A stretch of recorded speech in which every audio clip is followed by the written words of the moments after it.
politics before kasi mga Senator Sam and White House. She's been campaigning for you. So she, kahit sa mga family chat namin, isa lang. Dikit-dikit pala tayo. Ate Joey, I was watching you kanina. You must have heard Senator Kiko's speech so many times. But among everybody in the room, I think you were the one who was really, really, your eyes were on him and really, you know, appreciated everything that he was saying. And you must have enjoyed the last 3 years that he had more time to be at home. Pero watching him also in those last 3 years, was something missing kay Senator Kiko? As you said, his heart has always been when I read it before, you said maybe I should not run anymore. But you don't have that spark. Because you know, parang you were born to serve. You have to run, remember. So yeah, I know his heart so well. Kasi early namin, siya pa yung napapag-awayan namin.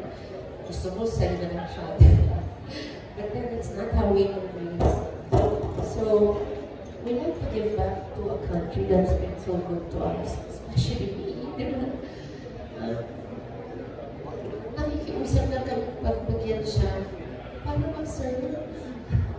Diba? And it doesn't make sense. Yeah, it doesn't make sense that we have to fight so hard to just get their vote so we can serve them. So we can serve them. That's what's very hard to understand. But that's my heart out I do. So, isa sa mga sinasabi ko sa campaign ko, kasi last week, we celebrated our 39th wedding anniversary. April 28. No, so it's May 5 today. So last Monday, today is Monday, so 1 week ago. So ang sinasabi ko, maraming lumiligaw kay Shani. Maraming gustong makuha ka ng makulis na ko. Marami akong kakumpetensya. Kasi ka na artista, hindi na ako siya. Pero bakit ako ang naglaki? Kasi, sabi ko, imbis na mahamahal yung bulaklak na rosas, tulips, ang binigay ko sa kanila, chicharong bulaklak. So, consistent. Noong pa man, pero pagkain mo. But then I say also that the reason why we lasted 29 years is because when I asked her to be my love of my life, I promised her to love her forever. And I did not. I made sure I stayed true to that promise. Hindi man madali, may mga panahon na may challenges, but you know, love conquers everything. So, yun din, sabi ko nga di ba yung mga politiko na nanliligaw din, gusto makuha ang matamis na oo ng mga kandidato ng mga tukante pala. At pag nakuha na yung matamis na oo, dapat hindi magpapaksin. Dapat magiging tapat at totoo. So ako, sa personal na buhay at sa buhay ng bayan, isa, na 18 years akong nahalal bilang senador and 18 and 2 years bilang cabinet secretary, wala akong pinagtaksilan. Naging tapat ako, wala akong kaso o action, wala akong hindi ako nagpayaman sa pwesto. So, kaya yung mga paninira sa kanya, mga memes, puro ganyan, o yung mga napasan niya, hindi binubuo para diminimis ang gusto ng tao.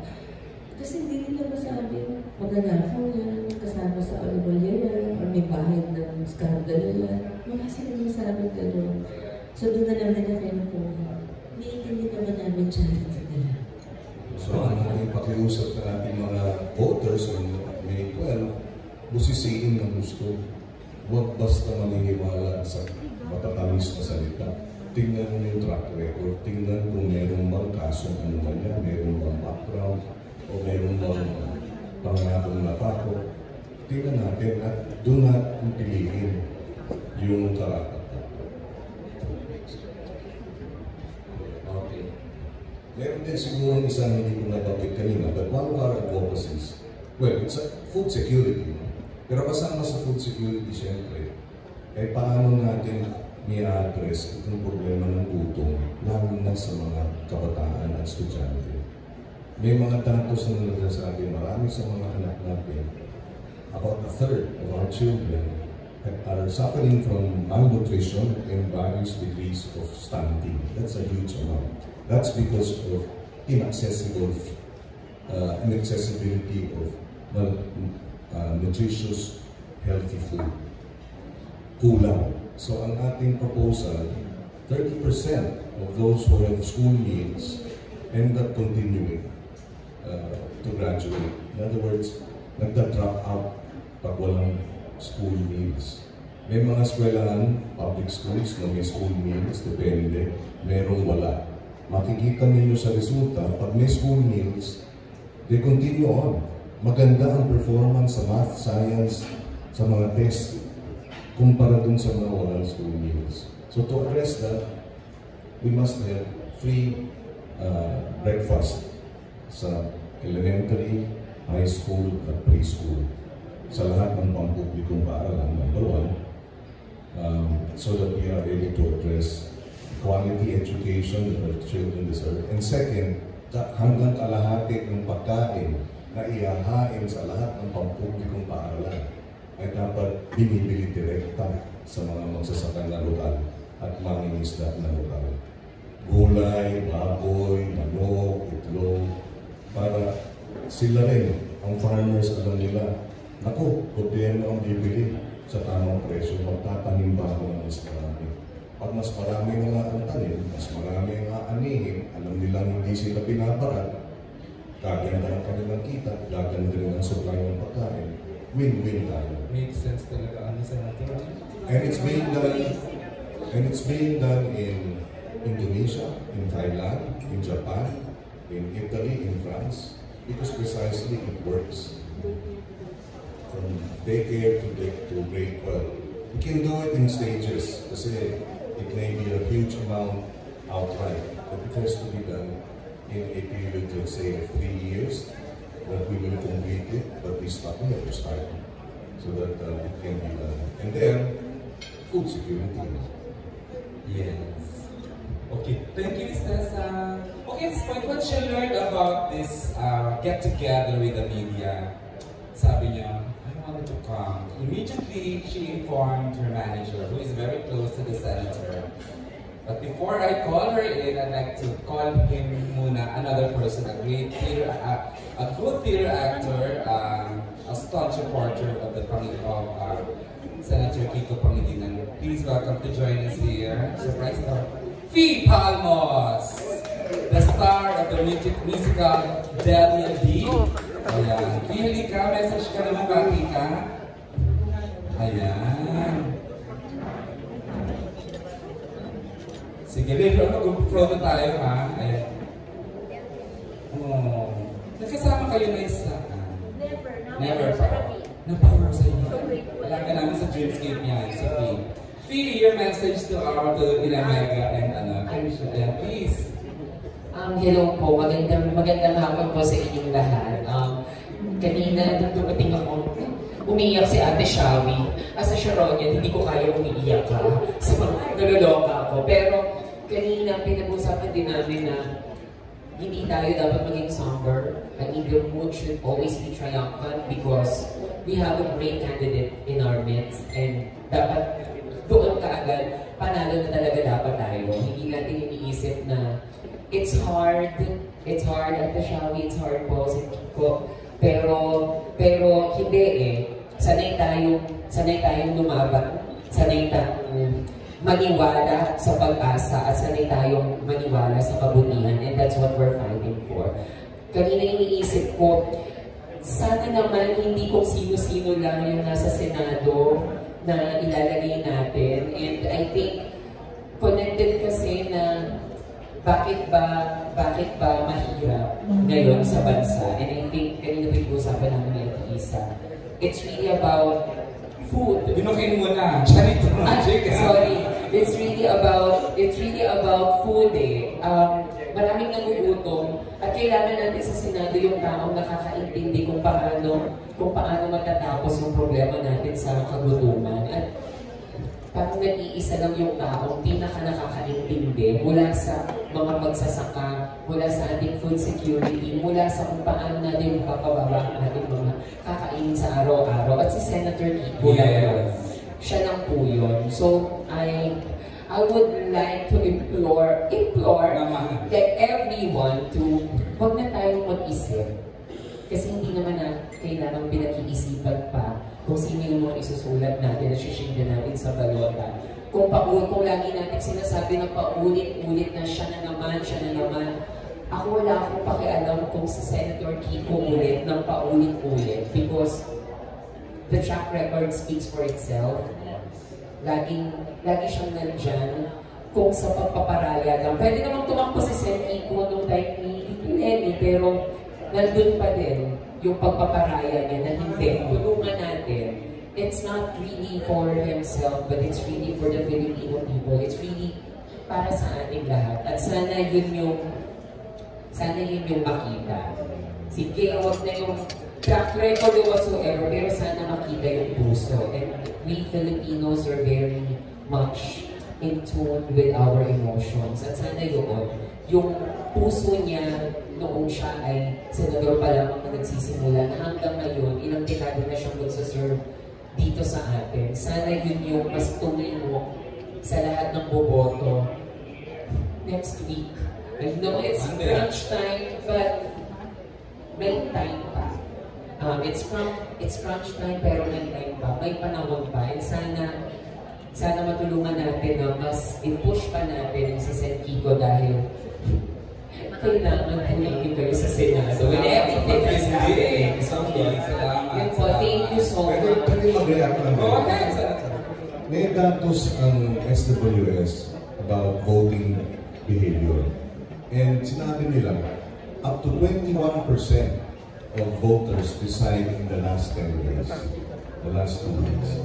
So, ibig sabihin, pukpukan talaga. Yes.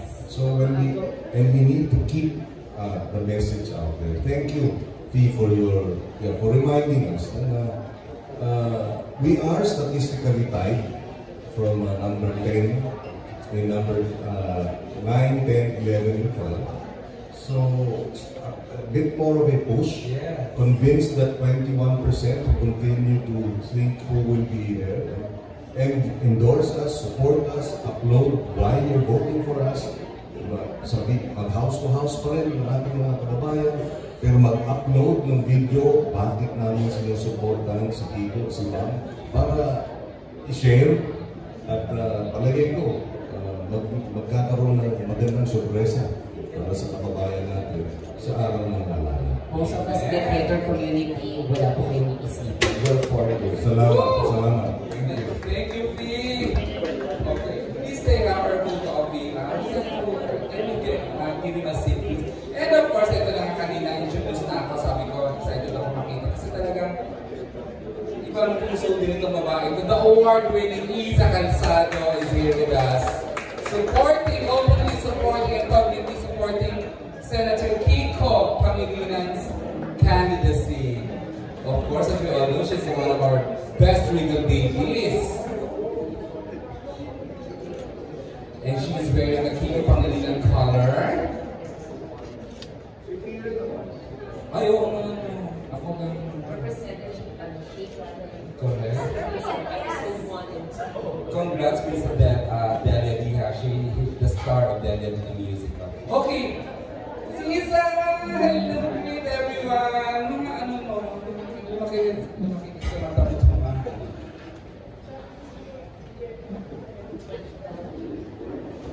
Magandang hapon po sa inyong lahat, sa mga kaibigan natin sa press. Magandang hapon sa ating senador, Kiko Pangilinan, Kuya Kiko, Ate Shawi, Mr. Sel, and of course, we. Magandang hapon po sa inyong lahat. Alam niyo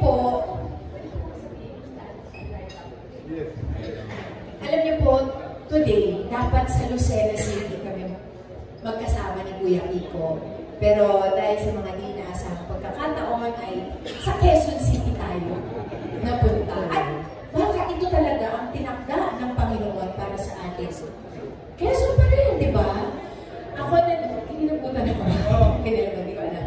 Pero, siguro po, allow me to just say, bakit nga ba si Kuya Kiko ang bibigyan ko ng isang boto ko? Kasi katulad ng sabi ni Fee kanina, ang track record malinis, ang puso humble. Nakilala ko po siya, mas nakilala ko nung kami po ay galing sa Davao Rally para sa Lenny Kiko po noong 2022. Magkasabay kami sa aeroplano. Hindi ko siya talaga masyado kilala. Siyempre siya ang Shawi, mas kilala ko. At idolo natin lahat at mahal na mahal natin. So pinagmamasdan ko lang, siya lang magsabi, nasa akin yung mga bodyguard dito. Tinitignan ko, wala po akong naramdaman na presensya na nagsasabing VIP ako. Tinandaan ko po yun. Sabi ko, ay nakatapak sa lupa. Nakita ko po yun, sir. And sabi ko, I really like, sabi ko, ito talaga ang VP ko noong panahon na yun. So, nung nalaman ko po natatakbo si Senator Kiko, nagpunta po ako ng very first. Marami na po nangyari, kaya hindi ako nakasama pa sa mga rally. Pero para sa akin po kasi, pag binabasa ko po kung ano ang mga na-accomplish ni Senator Kiko, syempre yung sa Ka-Act. Napaka-importante po ng food security, lalo na po sa isang bansa kagaya ng Pilipinas, na ang root problem po talaga ng lahat ay kulang sa pagkain. Bakit merong krimen? Gutom ang tao. Bakit nag-fail tayo sa mga pagpasa ng maraming matalino na Pilipino, pero dahil sa malnutrition, hindi tayo umaabot, hindi natin na-reach yung full potential natin. And I think this is something that needs to be addressed. And we need people, we need senators like Senator Kiko Pangilinan to help us find solutions, better solutions. Like he said earlier, providing breakfast, food meals. Importante po sa akin yun. I actually am part of Advancement for Rural Kids. They address food security here in the Philippines. So, pag pumunta ka po sa rural areas, napaka-basic po eh. Turuan nyo lang sila magtanim. Makakakain po ang mga tao sa probinsya natin, wala pang 5 piso. May pagkain na. Magtatanim lang sila ng gulay. Pero minsan po ay nakalimutan na ito. Very basic. Pwede po ang mga komunidad sa ating lupa po eh. Nakakalimutan lang paano magtanim. Napaka-rich po ng soil ng Pilipinas. We just need to have better systems in place. We need to re-educate our people. And I think that is why we need Senator Kiko on board. At isa pong bagay na gusto ko po sila kasama po kayo sa pagpasa ng Extended Maternity Leave Act. Principal author po, kasama ni Senator Risa po. Principal sponsor po siya yan. Pasensya na po, hindi po talaga ganun ka. Hindi pa ganun ka-in-depth. Pero alam ko po na big part po si Senator Kiko kung paano nangyari na from 60 days, naging 105 days ang maternity leave ng mga kababaihan. Importante po, paid po yan at pwede po kayo may extension 30 days pero hindi po paid. Kinikilabutan po ako na nagkaroon ako ng pagkakataon na masabi ko sa inyo. Importante po sa ating mga kababaihan na meron tayong alay. Meron tayong mag-champion para sa atin, magiging boses natin bukod sa mga kagaya ni Senator Risa, Senator Pia sa Senado. Kasi po, kaalyansa natin, kailangan po natin ng mga kakampi na alam po yung basic human rights, yan po talaga eh, from food security to basic human rights, yan po talaga ang plataforma at full thrust ng governance ni Senator Kiko. Kaya po, para sa akin po talaga, importante na maisama siya sa Magic 12. Kaya, sabi mo kanina, huwag na tayo mag-isip. Babaguhin mo, kailangan natin isipin kung sino ang ating ilalagay sa ating pamumuno ng ating bansa. Kasi napaka-importante po ng mga taong ito dahil sila ang nag-lead sa country natin. Sila po talaga ang decision makers natin doon, ang bosses natin. At talagang maglalagay kung nasaan ang budget, nandun po talaga ang power. So let's think of this and pray about it. Sino ang pinaka-nararapat? At para sa akin po, si Kuya Kiko po ay isa sa mga ito. Kaya tandaan po natin, number 51 sa balota, Kiko Pangilinan.